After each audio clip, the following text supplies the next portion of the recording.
미국의 정신과 의사이자 신학자인 모건 스캇펫 그분이 쓴 아직도 가야 할 길에 수록된 글을 소개해 드립니다.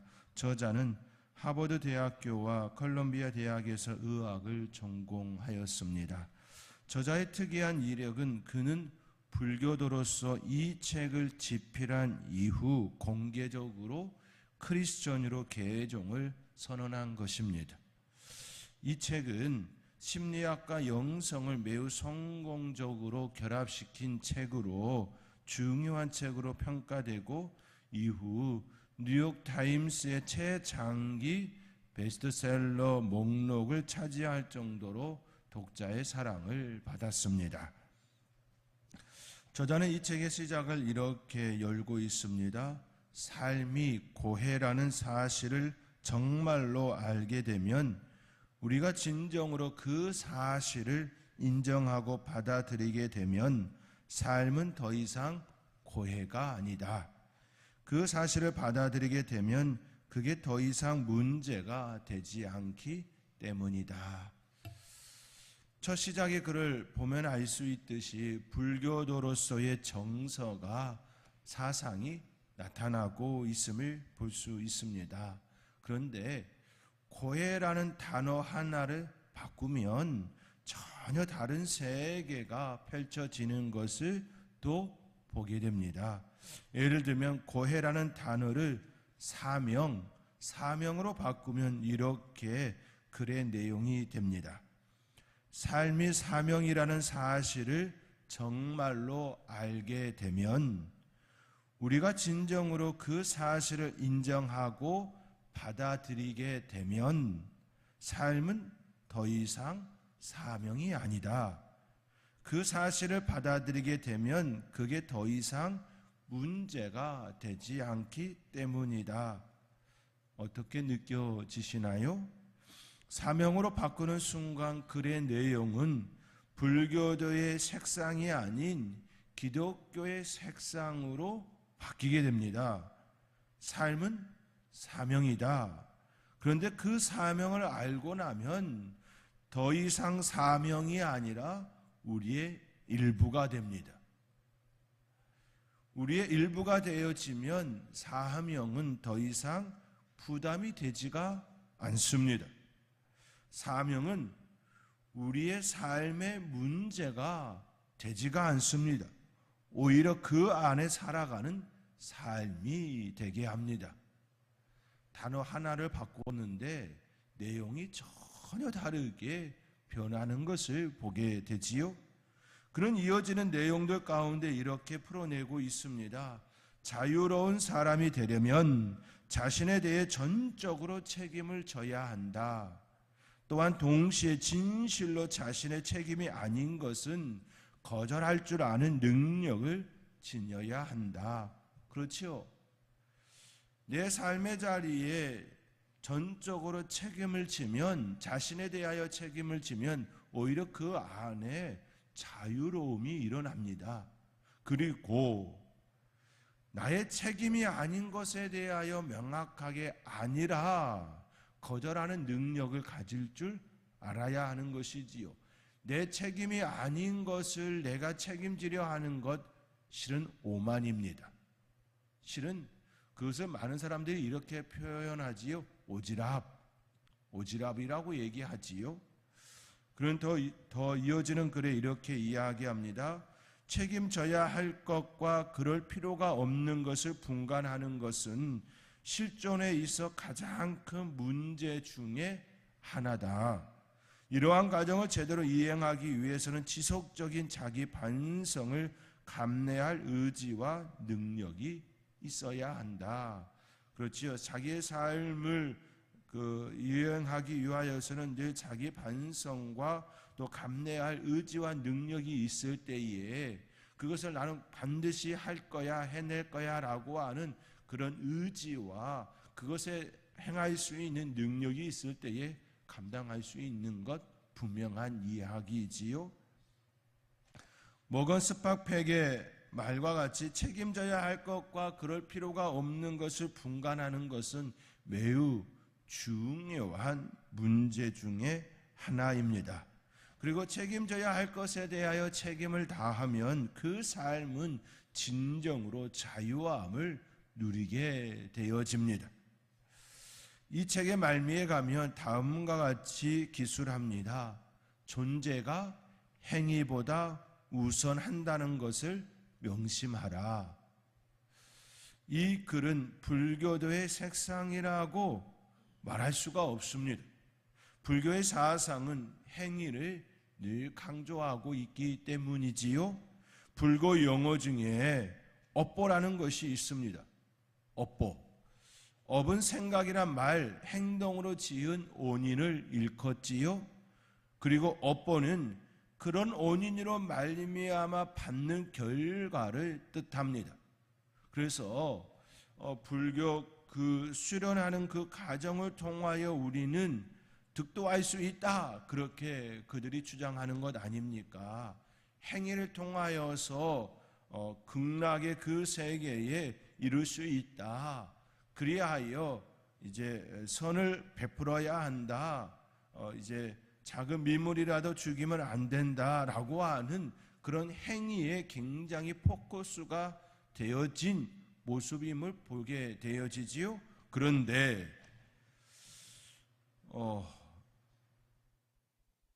이 저자는 그 책의 말미에 존재가 행위보다 우선한다는 것을 명심하라, 이처럼 표현하고 있다라는 겁니다. 이 말은, 존재가 행위보다 우선한다는 이 말은 불교의 사상보다는 기독교의 사상에 가깝습니다.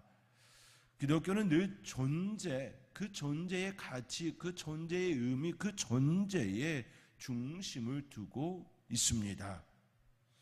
기독교는 우리의 존재에 말하고 또 알아야 한다 말씀합니다. 기독교는 우리의 존재에 대하여 말하고 그 존재에 대하여 알아야 한다라고 늘 이야기하지요. 우리의 존재는 하나님의 피조물입니다. 그러나 그 존재들이 하나님의 말씀을 따르지 않고 배역한 자들이 되었습니다. 그 배역은 죽음에 이르게 되었습니다. 하나님께서 처음 인간을 만드셨을 때에는 죽는 존재로 만들지 않았습니다. 그러나 그들은 스스로 하나님과 같이 될 수 있다는 사탄의 유혹에 넘어가 죽음에 이르게 되었습니다. 그렇지요. 존재에 대한 내용입니다. 그렇기에 아직도 가야 할 길, 미국의 정신과 의사이자 신학자인 모건 스카펙의 이 저서는 결국 그가 글을 적으면서 생각의 변화가 일어났음을 보게 되어지는 것이지요. 특이한 이력처럼 불교도로서 이 책을 집필하였지만 공개적으로 크리스천으로 개종을 선언하게 되어진 그 과정을 살짝 엿볼 수도 있음을 보게 됩니다. 기독교는 늘 우리의 존재에 대하여 말하고 있고 또 알아야 한다라고 말씀합니다. 첫사람 아담과 하와가 하나님을 배역하였을 때에 바로 죽지 않았지요. 그것은 하나님께서 인간을 향한 매우 큰 사랑이자 배려였습니다. 만약 바로 죽음에 이르게 되었다면 다음이라는, 즉 회복과 치유 그리고 구원에 대한 내용은 전개되지 못했을 것입니다. 첫 사람, 그 죄악으로 인하여 끝이 되어진 세계인 것이지요. 하나님께서는 그들에게 다시금 기회를 주셨습니다. 우리 인간에게 기회를 주셨습니다. 그들이 아닌 그들의 후손을 통하여 이 일은 또 이루어지게 하셨습니다.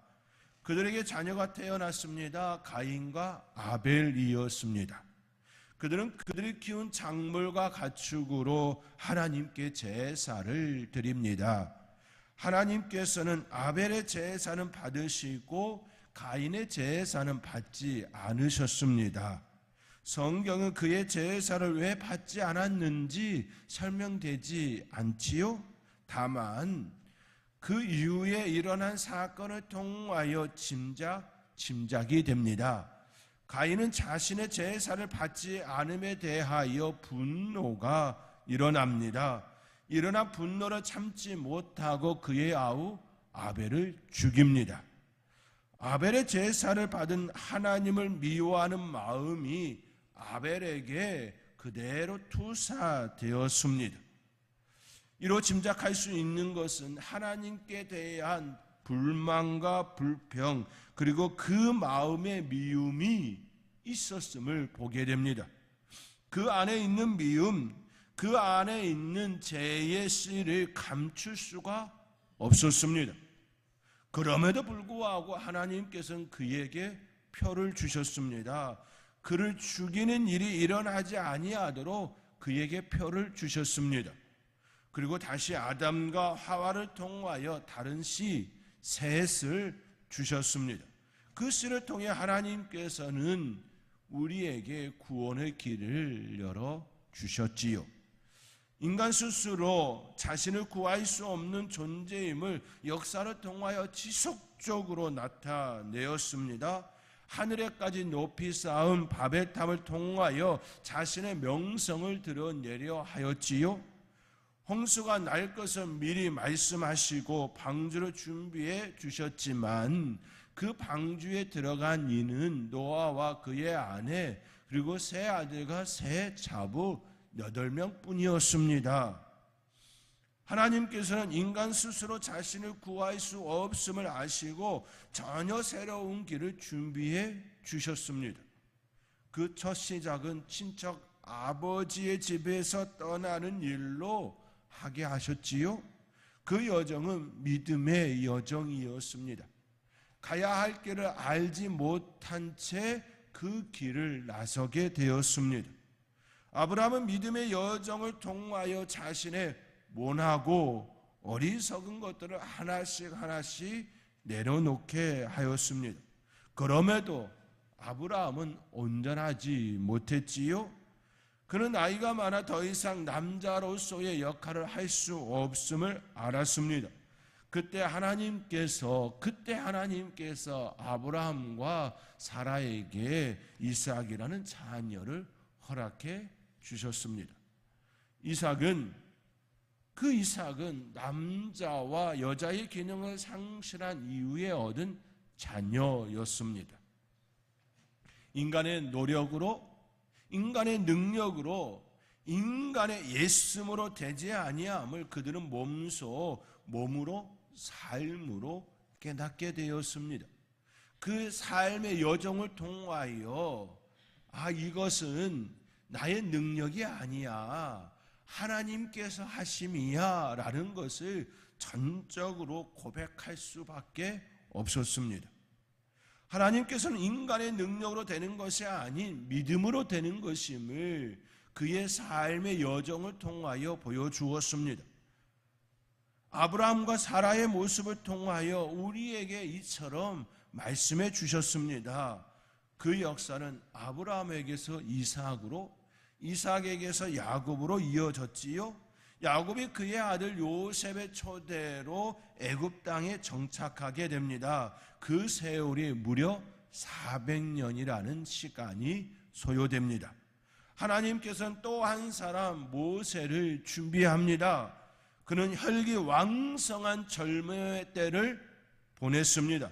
그때 그는 그의 힘으로, 그의 능력으로 정의를 실현할 수 있을 것이라 여겼습니다. 충분히 그의 동족을 구할 수 있다, 그렇게 생각하였지요. 불의를 보고 그는 행동하였습니다. 정의를 실현할 수 있을 거라 그렇게 하였습니다. 그러나 그는 실패자가 되었습니다. 사람을 죽이는 살인자가 되었습니다. 자신의 힘으로, 능력으로 정의를 실현할 수 있을 것으로 보았지만 정작 살인자가 되었습니다. 결코 그의 힘으로, 그의 능력으로 이루지 못했습니다. 그러한 실패자 모세를 광야에서 훈련시키고 준비케 하시지요. 인간의 능력으로 되지 않는 그 세계를 그는 40년의 그 목동생활, 광야 생활을 통하여 느끼게 됩니다. 아주 작은 가시나무 떨기 하나가 오래도록 꺼지지 아니하는 기이한 현상을 보게 됩니다. 금세 사라져야 할 가시 떨기 나무, 그 떨기 나무 불꽃이 사라지지 않는 그 현상을 그는 지금까지 경험하지 못했습니다. 광야에서는 가끔씩 뜨거운 태양 아래 나무가 스치는 그 스침으로 인하여 그 가정 속에 불꽃이 일어나 불이 나는 경우가 종종 있습니다. 그러나 그 불꽃은 금세 사라지는 불꽃이었지요. 그 광경은 그리 신기한 모습이 아니었습니다. 그러나 오래도록 사라지지 않는 그 불꽃, 이미 사라져야 했을 그 불꽃이 신기하고 자연적인 현상이 아님을 그는 직감하지요. 그리하여 가까이 왜 이처럼 사라지지 않는 불꽃인지 궁금하여 다가가게 됩니다. 그가 사라지지 않는 불꽃 가까이 이르렀을 때에 하나님께서는 그를 만나 주셨습니다. 그리고 그를 애굽 땅으로 보내시고 고통 중에 있는 이스라엘 백성들을 애굽 땅에서 구원하여 주셨습니다. 젊었을 때에 정의를 실현하고 싶었으나 실현하지 못하고 실패자가 되었던 그가 더 이상 나의 힘으로 되지 아니한다라고 여겨질 그때에 나는 말이 어눌한 자라고 그렇게 말하고 있는 그에게 하나님께서는 그를 그 땅에 보내시고 이스라엘을 구원하여 내는 일을 하게 하셨습니다. 그 역시 인간의 능력이 아닌 하나님의 능력, 오직 믿음으로 반응할 때에 일어날 수 있는 그 세계였습니다.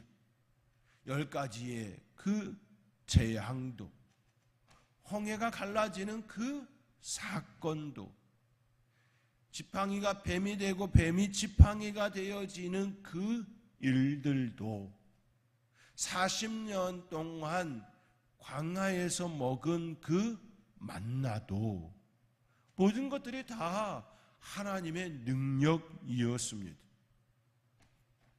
하나님께서는 계속해서 지속적으로 인간의 능력으로 되는 것이 아님을 알려주십니다. 오직 하나님의 능력으로, 하나님의 선한 능력으로 되는 것임을 우리에게 계속해서 말씀하시고 또 말씀합니다. 출애굽한 이스라엘 백성들에게 성막을 만들도록 하시지요. 성막은 성소와 지성소로 구성됩니다. 성소는 오늘 본문 2절의 말씀과 같이 등잔대와 상과 진설병이 놓이지요. 그리고 그 안에, 휘장 그 안에 지성소가 있습니다. 지성소에는 금향로와 사면을 금으로 싼 언약궤가 있고 그 안에 만나를 담은 금 항아리와 아론의 쌍난 지팡이와 언약의 두 돌판들이 있습니다. 오늘 우리 함께 오늘 본문 3절, 4절, 5절, 3절, 4절, 5절, 3절의 말씀 우리 함께 읽겠습니다. 또 둘째 휘장 뒤에 있는 장막을 지성소라 일컫나니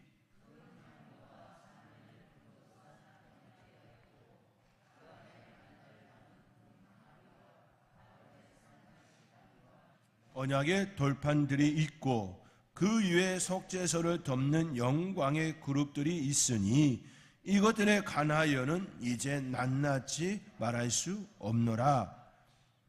아멘. 하나님께서는 성막을 만들게 하였습니다. 그 성막에는 성소와 지성소가 있습니다. 또 지성소에는 조금 전에 읽은 말씀과 같이 언약궤가 있고 그 언약궤 안에는 세 가지의 물건이 들어갔습니다. 만나 같은 금 항아리, 아론의 쌍난 지팡이, 그리고 언약의 돌판들 2개가 들어가 있는 것이지요. 그런데 이 세 가지에는 각각의 사연을 갖고 있습니다. 그 사연들에도 인간의 능력으로 되는 것이 아님을 보여주고 있습니다. 만나는 하나님께서 출애굽한 이스라엘 백성들을 40년 동안 먹이신 사건을 상징합니다. 만나는 하나님께서 하늘로부터 이스라엘 백성들에게 내려준 하늘 양식입니다. 그들은 이 양식을 먹으며 철저히 하나님의 백성으로, 그 백성으로서의 그 존재적 가치, 그 존재의 의미를 알게 하셨습니다. 이 역시 하나님의 능력으로 되는 것임을 보게 하셨습니다. 인간의 능력으로 되는 것이 아님을 언약궤 안에 들어간 만나 그것을 통하여 알려주심이시지요. 두 번째로 소개된 아론의 쌍난 지팡이도 마찬가지입니다. 지팡이가 상징하는 것처럼 지팡이는 죽은 존재입니다. 더 이상 나무로서의, 생명이 있는 나무로서의 그 존재가 아닙니다. 그러한 존재가 싹이 났습니다. 다른 지팡이에는 아무런 반응이 일어나지 않았지만 아론의 지팡이, 그 지팡이에는 꽃이 피고 살구 열매가 열렸습니다. 하나님께서 그 일을 통하여 불만과 불평하는 이들을 잠재우는 그 역사가 되게 하셨습니다. 이 역시 인간의 능력으로 되지 않음을 보게 하셨지요.